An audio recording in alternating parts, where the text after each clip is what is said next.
Welcome to the Ramon Foster Show post-holiday edition. I'm afraid to ask, Moan, have you recovered?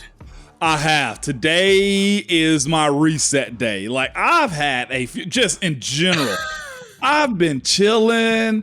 Like, I've been like bomb-ish. I've been the great dad. I feel like a great husband. But just in life, I had a weekend. I'm going to be real with you. And a Sunday of not being fully stressed too. Let's go, okay? Yeah, let's go. There's something to be said for the stress-free Sunday. I'm heading to Indianapolis. I'll be there in time for the football game, the Monday night game against the Colts, and just having the weekend to just watch other people's games. Yeah. And it's a different experience. It just is, where you're not all that invested, you know? It is. I had a good Saturday, man. My Vols, of course, they beat Vanderbilt this past weekend. They blanked them 56-0, 10 wins on the regular season. Insane. I love it, man. You don't celebrate 56-0. I've learned to appreciate football now, DK. Yes, I do. I'm like, pile it on, man. Of course, it was a big rivalry weekend this weekend in college football, too. So I'll take, on top of seeing a Pitt Panther football player smash a helmet into his head numerous times. That was crazy, huh? Dog! As I got on my bed, I see that. Yeah, you're all fired up here. There's something to be said for 56-0. I remember a time there was this guy who used to play left guard for the Steelers, and the Steelers were this true story. Yeah. And the Steelers were heading up the turnpike to play a Cleveland team that was on their way to going 0-16, right? Yeah, and I said. He was standing there, and there was another guard sitting next to him. Okay, and the guard sitting next to the left guard said to me, "It's like we're going to play an effing college team." And then the left guard looks up at me and says, "And we will treat them as such." I'm leaving the names out of this story to protect everyone named David DeCastro and Ramon Foster who might be implicated in this particular tale. You know what? At 0-15, we still beat them, baby. There's nothing worse than that, though, DK. It's like, we're going into this friggin' Lions den against this team that doesn't even care about themselves. No. A coaching staff that probably is going to get fired, was fired probably at the time. And you expect us to put on an A+ effort to get out of here with a dub when they suck already? Don't get hurt. That's all it was. It was just don't get hurt. Everybody, listen. Whatever you do today, don't get hurt. Yes. I swear, God, it was nothing worse than that. When you knew you were going to win, too. And we had to play it up all week long, DK. Oh, yeah. Browns, they're nothing to lose. They're going to come out. They're playing for pride. They're always dangerous. They're rivalry, blah, blah, blah. Hey, Moan, after watching this weekend of football, I have a question for you. And I've actually been wondering about this one for a while. And that is this. What constitutes a good quarterback and or a good quarterback line at the end of a game? Because it used to be, and this was obviously true for Ben when you were blocking for him. Yeah. If Ben didn't get 300 yards or Aaron Rodgers didn't get 300 yards or whoever, you just said, oh, man, I can't believe they held him to less than 300. And now you look at all these winning lines, not the crappy ones, and you see that so-and-so was, 23 for 30 for 210 yards. Right. Okay? Jacoby Brissett. Yeah. He's a guy that he's had those kinds of numbers for Cleveland all year. Obviously, he's not going to be playing for them anymore. Right. But these now look like good quarterback lines. Did something change? Well, yeah, I would think so, simply because the way defenses have adjusted to it more than anything, DK. And I think it was honestly, we were in an era of just guys being able to sling it, knew where they were going to with it. knew how to get the ball there, how safe to be about it. And I think right now we're seeing a transition of young guys that will probably have more interceptions. Trevor Lawrence will probably make more mistakes. Okay, let's go Joe Burrow, who slides and he's out of the game for a season. So now you got to have an opportunity to manage. I think right now where players are, I'll give you two tiers. I'll give you young guys for the most part. Let's go Trevor Lawrence, Joe Burrow, few guys in that realm right there, right? Jalen Hurts, 240 to 290. Good game. You know what I'm saying? Like, I think that's a solid game. What about Geno Smith? I mean, there's nobody in football outside of Geno's own family and Pete Carroll who looked at this situation and said, oh, yeah, this is going to be good for Seattle. Yeah, man. I don't know that because I'm looking at a guy they booted out of Seattle and Russell Wilson, who's just really stunk it up. So much so that he got fussed out on Sunday by his starting D tackle, man. Mike Purcell, I think is his name. Yeah. Just completely barked at Russell Wilson. You say no, he doesn't care. Oh my gosh. Can you imagine if that was one of our players barking at like Ben or barking at heck Charlie, barking at almost anybody for that matter, DK? Like the standard of what these guys have kind of just put on display has just been, it's been bad, man. And Russ he's not bulletproofed against it. So you ask the question, what's a good passing yard? 220 to 290 is a real good day if you win. See, that's where Geno Smith comes into the conversation, though, because he leads the league by a mile in plain and simple pass completion percentage. He's a 75% guy. There's nobody else within 10% of him. Yeah. Okay. Yeah, man. He's way up here. Now, is he getting super ambitious about it? I mean, to an extent, when you have DK Metcalf, you're going to be throwing downfield to an extent. But for the most part, to me, this feels like, because we all talk about, oh, we're seeing the running game come back and stuff like that. You know what we're actually seeing, Moan? What's that? I think is the defense has decided to put like 9 defensive backs out there and make life complete hell. And now you have the Steelers lining up with 3 safeties because why are we always talking about, oh, we're worried about where the single high safety or the Tampa 2 or whatever. Well, now you got 3 safeties out there at times. Yeah. And this is all just boomeranging back. Yeah, it really is. It goes in cycles, man. It really does. Like I'm comparing 2 quarterbacks right now as I look at them, DK. Patrick Mahomes, for the most part, man, what is it? 360 first game, 235, 262, 249, 292, 338, 423. And a lot of it to Kelsey. And a lot of it to Travis Kelce. And that's not to, believe me, Travis Kelce is a receiving weapon, but Travis Kelce is not the kind of wide receiving weapons that we were seeing 7, 8, 10 years ago was all the AB. It was just boom, boom, boom, go downfield. I think we're seeing more teams now offensively pieced together in offense, whereas you go to the tight ends, you go to the slot a lot more. There's not many people that are going to let the top off the back end of the defense as much as they used to. So you know what? Dink and dunk, and then we'll run. Then we'll incorporate the run game. I think as much as these teams have been running the ball, I think you're starting to see coaches say, no. We can't get this crazy with the passing game. Think about it. The shovel pass. What is that? 8 yards max at a time? No, if it's to Zach Gentry, it goes for 70 yards. Look at Kenny's line here, Moan. Look at Kenny. This is where I was heading with all this. Kenny's line is his game logs are like, if you look over just, let's say the last 4, because he got hurt in the Tampa Bay game.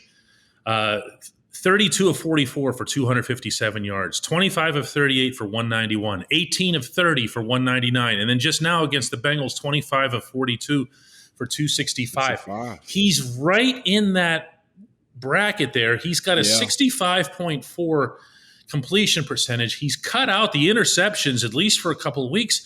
All I'm saying is I think the numbers that we were used to 5, 7, 8, 10 years ago, we now need to start looking at what the grading curve is on this sort of stuff. Yeah.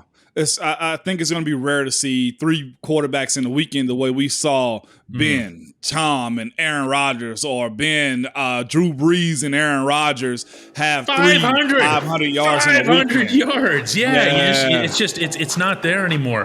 When we come back, Moan has some kind of, he says he's got some kind of surprise to spring on me here. We'll see what that is.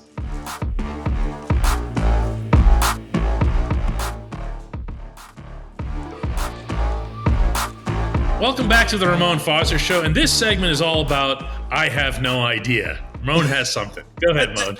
That is the perfect name for this segment. I have no idea, meaning me this time. So today, y'all know I cover the Tennessee Titans. I go to the grocery store for a quick second. After the game, they lost to the Bengals today. And I'm walking out. I have on my Bettis jersey. Okay. And dude's like, you played for it? I was like, yeah, I did. You know, all those You wore that to the grocery? Yes. Mind you, I never wore Steeler paraphernalia while I played. I avoided it at all costs. But now I'm like, hell yeah, I'm a fan. Why not wear this in the stores? It's football Sunday. So here we go. So the guy, immediately we exchanged quick conversation. He was like, man, my team sucks. And this, and that. And man, they suck. They this. I hate them. I hate root. I'm like, oh my gosh, like instantly out of a loss. And I'm asking you, as somebody that's covered this team, been in the locker room, outside of the locker room, and talked to fans probably way more than I ever have and interacted with them. Are our Steeler fans that harsh by saying they suck? Like, the Titans have a winning record right now. You see what I'm saying? Like, they lost to the Bengals, an out-of-division win, but they lead their division in the AFC South. Have we dealt with a fan base like this? Do we have a fan base like this? The answer to that is no, because ours is so much worse. Okay. You say worse? Oh, it's not even close. Is it not? Oh, listen. I only spend 3 or 4 days a year in Nashville, so I'm not going to pretend to be any kind of Nashville expert. However, I will say this: the Titans have been in Nashville for 25 years. 25 sounds ish, right. Yeah. And people forget that the Tennessee Oilers were not. No, that was a Memphis thing. That was in Memphis. It was, sure was. Yeah. So whenever they moved, they became the Titans. Whenever they opened the new stadium in Nashville, LP Field.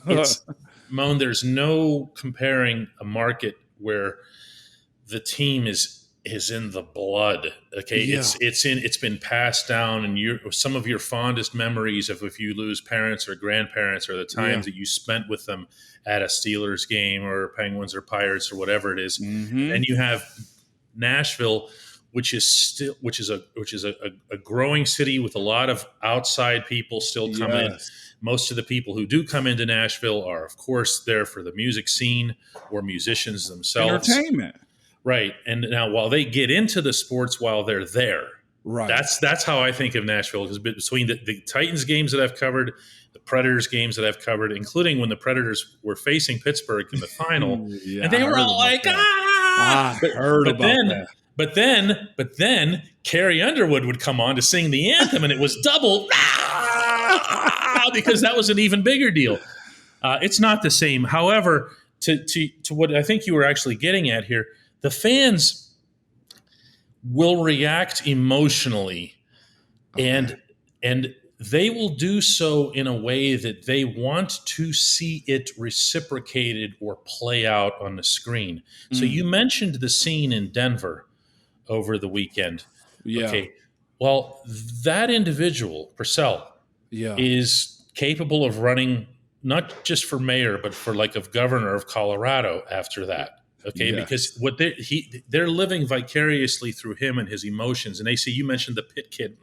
Okay. Yeah. They want to see that to an extent. They bombard people like me with, go ask Tomlin this and that and whatever. In fact, they don't even actually care what Tomlin's answer is. They just want you to make him squirm. They want you to make him feel their wrath, because they're not there to say, and the shovel pass to Gentry or the flea flicker or whatever. Yeah. Okay. There's a raw emotion that can't be created over a single generation. Okay. And the Steelers because then history plays into it and expectations play into it. The Titans don't come with expectations. The Titans have never won anything other than one really cool playoff moment a while ago. Okay. And it was amazing. It was obviously the Music City Miracle. Of course. Yeah. But you can't, there's no there. There's nothing. Yeah. In Pittsburgh, you're watching it rip up your grandmother at the other end of the couch. Okay. It's different. It's different. She's feeling it, and you're thinking she's going to have a heart attack. This is right. It's just different. So this is what. So when I had like former like colleagues of mine in the NFL on other teams say to me, like, "Dude, you don't understand what it's playing like for the Steelers." Like, it's just I different. didn't, because I just lived in the moment every single day. You know what I'm saying? So to hear a fan go off like that immediately after a game, I'm thinking to myself, like, you're probably right. It may be worse after games. We say worse. Okay, we say worse, but it and I said worse at the beginning here, but there's also a benefit to it. Okay, and your head coach has talked about this, including this season, where there is an expectation and there's a demand and there's an intolerance for failure. Okay, and as a result, that keeps everybody involved on their toes. Yes. Okay, realistically, not to make this whole show about the Titans here or whatever, but for about 100 years, the Titans had Jeff Fisher as head coach going 500 every bleeping year. He became 8-8 Jeff. Okay, I remember. And as a result, it just became kind of okay. You know, because every once in a while, Jeff would poke through and sneak in, but then it was okay. It wasn't. And that's not okay here. Yeah. So nothing changed really with the Titans until Mike Vrabel, who was a former what? He was Patriot. Yeah. Patriot. And former The Steeler. People forget he was a Steeler too. Yeah. You're right. Okay. Yes, former Patriot. So Vrabel was surrounded by nothing but immensely successful environments. Organizations, yes. First with the Steelers, when he couldn't really make the grade, he goes to New England. Belichick turns him into something, which they kind of did. And to his credit, to his credit, he took it to the next level. Vrabel comes into Nashville. He's a no BS guy. Made everything happen for the Titans. Made them a little bit of a force in the AFC South. The division's so bad, I can't go too much further. Yeah, that's real. But you have to bring in some of that from somewhere else. Why do you think the Cardinals way out west have been taking Steelers people for years and years and years? Because you can't manufacture that in a completely vapid, soulless place like Phoenix, Moan. Nobody in Phoenix is from Phoenix. It's like it's not even a real thing. It's like it's a stopover, like a layover, you know? Of everybody. And there's no nothing there. There's nothing inside. So they say, well, listen, Pittsburgh has this in abundance. Let's take some of theirs. Coaches and all. Ken Wisenhunt, all the players, everybody. Just come on in and try to instill some of this Pittsburgh soul into your city, into your team. Wow. It truly is, DK, a special I love this place. stuff, by the way. You see, I'm like a student right now. It's a real place. It's a real place. It really is. And when you came out of that tunnel, Moan, when they introduced you, when you came out of that tunnel, number 73, University of Tennessee, Ramon. What did you feel like when you came out of that tunnel? Like a god. You know what I'm saying? Because you're put up by everybody. Because everybody gets it. Year in and year out. And I think that's the reason I had asked that question is because our expectations aren't just the North. Like that's the first one of many. It's the North. Then it's the AFC and it's the Super Bowl. People ask me all the time, what was your expectation in Pittsburgh? I was like, from ownership down. Nobody spoke about anything else other than the Super Bowl. You know? And I'm guessing this is just years accumulated from decades to other decades, DK, of just expectation. Like the realness of it all. It's expectation. It's also knowledge. Let me ask you this, okay? I'm asking this as respectfully as I possibly can here. You were a left guard in the NFL. Right. When you came out of that tunnel, did you get the sense that the people knew who you were? They did, yeah. You see what I'm saying? Yeah. And how the roar, I'm saying this very respectfully. Yeah, 100. How the roar was just a little bit louder for Marquise. Yeah. You know why? Because they know their football. Yes, they know 100%. That Marquise was the star of your offensive line. Absolutely, and that's how it's. And then that they're showing instead of just saying, "Oh, another. These are the ones who block, honey. They block, honey." Yeah. But and this is I guess the other coolest part too, when you broke all of that down, and when a Yinzer in the city, whether it be Wexford, Pittsburgh, or wherever in the South Hills, when they met you and saw you, the applause, the appreciation, the conversation was always the same from whether it was Marquise, Ben, me, you know what I'm saying? The Castro, like it was all the same then because they recognize what it is. That's some cool stuff. Right. They understand that if you aren't doing your job at the level that you're doing it, we couldn't go gosh wow over anybody else anyway. Yeah, this is and I guess I was just taken back by it because I was just like, man, I know my Steeler fan base don't do that. And maybe it's because we won big and the expectation of winning is always there. And I say that respectfully to them because, that's my day job. But it was just in the rawest form, this guy just completely going off. And I'm just like, that wasn't a bad game. Like, you know what I'm saying, with the way they lost, but it was just so reactionary to me. I was just like, I got to ask you this. Go ahead. No, that's all. I was just saying, like, from his conversation, I just had to ask you, like, is it like that? Yeah, it's like that, but only at levels that nobody in Nashville can possibly appreciate. Shit, wow. When we come back, that was good. It was really good. When we come back, the only segment that actually matters, though. That's Hey Mom. Yeah.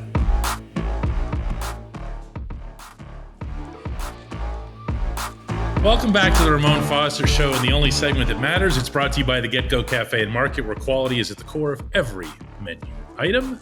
3 expert chefs fine-tune every detail so that every sub, burger, salad, wrap, drink, app, and pilgrim are crafted for craveability. Order your favorite item at the Get-Go Cafe and Market today. Better believe it. Mon, we're going to have some fun today with these. There's a handful of things that came our way. The first one comes from Joe Abraham, who says, "Hey, Mon, what was your Thanksgiving spread looking like, and did it involve that pilgrim sandwich courtesy of the Get-Go Cafe and Market that DK was supposed to send you?" Okay, Joe, they're not exactly easily transportable. Even if you dry ice it, is not, man. No, it is. It's Thanksgiving on a bun, for lack of a better way to put it. So it's not the kind of thing we're going to have to owe him one. Let's put it that way. But how was the spread there? It was good, man. I deep fried a turkey. I brined it overnight. It was phenomenal, man. I did one for my neighbor too. I did one for him. What's bride? What's bride? Brine. You basically soak it in water, herbs. Are you a cook? I'm a cook. You can't use a word like brine if you don't cook. Yeah, I'm a cook, man. It was That's awesome. Cool. Yeah, brine is you also add a different profile. Like turkey really has no flavor. Also, a hot take of mine, I think turkey is kind of overrated. So to take the gaminess or the bird taste out of turkey, you brine it to kind of add an extra flavor to it, or to take the game away from it. But we had mac and cheese dressing, chicken and dressing, sweet potato casserole, pecan pie, sweet potato pie. It was a good day. Collard greens. It was a good day. Justin Meneke says, "Happy Thanksgiving to Ramon Foster and whatever the other guy's name is." Terry Breedlove comes in with we were talking about nicknames on last week's show, and how when you get stuck with a nickname you don't fight it, whatever, and you can't give yourself one. Terry Breedlove says porn star is the nickname that my lieutenant gave me when he stuck his nose in my chest and saw my name tag. It was a defensive tactics day, and I got more beat up over that name than any strike or hold put on me. To this day, every once in a while, I come across someone and they say, "Hey, porn star, what's up?" It never dies. if that wasn't my nickname, I think that's a real cool nickname, man. I'm gonna be honest with you. That's not bad considering your last name. Kim Taylor says, "Hey, Moan, Friday was my birthday. How about a shout out?" Hey, happy birthday, Kim. That's deserving. Of course, you're a holiday baby too. Aw. John Reap, who comes with no mercy, says, "Hey, Moan, have you talked to Cam?" Oh, not lately. Cam usually like to send messages. He like to send messages. What messages might Cam be sending out this particular weekend? hopefully somebody's quarterback's going to get flatline. That's the one I hope he sends out. We hadn't said anything crazy about Cam lately, so he's good to go. He's been playing for Moan. Yeah. I think you're missing this one. Where? What am I saying about? Oh!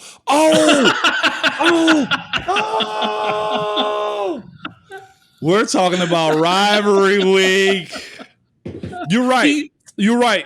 As a matter of fact, I'm gonna send him one right now as we John speak. got you. John got you bad. Yeah, he did. I'm gonna go back to where he sent me a question about you sending me a question, and I'm gonna say, "Hey Cam, how about yesterday?" Yep. Hey Cam. I might take the M out too, just for the heck of it. This is what we do. This is the beautiful part about being on the team, man. Look at that. I even got the X out. Hey, Cam. There you go. Kelsey Smith says, hey, Moan, when are we going to blame Kevin Colbert for 2 picks out of 7 for years? I'm so glad that he's gone now. He's not a Hall of Famer. Kelsey's not in the upbeat spirit here of the rest of this group, but I'm just going to throw in my own thought here first. Evaluators will tell you, general managers will tell you that if you get 2 starting players out of a draft, that's actually very good. Real good. Okay, yeah. If you want to get into how many of them are, guys that are depth guys, reliable guys, backups who can contribute, like outside linebackers who work through a rotation. They haven't been great, but if you're thinking that every year you're going to find a TJ Watt at the end of the first round, you're nuts. No. I think Kev deserves a lot of credit. Of course, everybody hit or miss. No lie. I feel like every fan base complains about their GM, like 100%, man. They just do, because you expect every draft pick to make it. The thing is, of those 7 to 9, sometimes 10 players that you pick, it's still very hard to pick guys as far as the percentage. The 1% still hangs low when it comes down to it. I'm looking back at my draft like, is Ziggy a hit? He started. Craig started for another team. Mike Wallace was a hit. Keenan Lewis last to another contract, if I'm not mistaken. That's first 4 right there that are good. And then on the back end of this, AQ Shipley and David Johnson both continue to play in the league. That I know they're not your stud superstar players, but the evaluations were correct. Yeah, the evaluations were correct. That's the part that people forget a lot when they look at drafts. They look at who's doing what on your team. Sometimes they do go to other teams and succeed. Richard Wise wins my heart for the day because he just says, happy Thanksgiving, Moan and DK. See, Richard actually knows who I am. That's just, that's all right. That's respect right there, man. What you got to do? I don't know. I think I have to drive to Indianapolis and do an even better show with you from out there. How about that? I'm with it. But we got to do predictions, right? No, you already did yours last week. Okay. All right, for sure. Sure. But it's good that you're conscientious here, being aware of it. I gotta be. Hey, let's smash this team. I don't like this Colts team as much either. I think it's going to have to involve some smashing, because it's going to be Jeff Saturday, who doesn't know how to coach. Yeah. And he has acknowledged this. He's just going to send Jonathan Taylor into the line.